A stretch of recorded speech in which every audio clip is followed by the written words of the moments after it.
It's non-necessary management.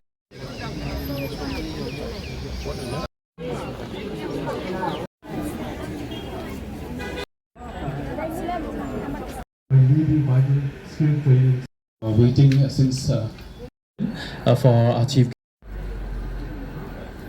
operating officer nearby, but these are not only made from by the replicate the same.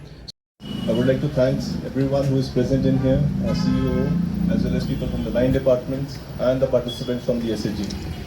Today's day marks a significant milestone in how the livelihoods of the people, as well as was rightly mentioned by our DMM, with regard to the natural products, the authentic products of the district, is made available in a single place.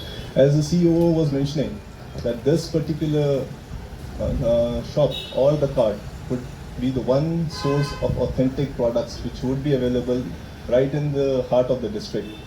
Yes, what I would also like to request the SAG, as has been said earlier as well, that the products have to be there, the variety has to be there, and the promotion of the same lies with us. The entire team of the DC office, I believe, as well as of the MSLRS department, will help you out to make sure that your livelihood needs are met, and also of the customer, making sure that the authentic products are getting delivered in the time as it is available. As also how Madam has mentioned, I believe, with regard to the contact, how they can be contacted. And that's all from my side. Once again, congratulations to each and everyone present in here and also to the district as a whole. Thank you.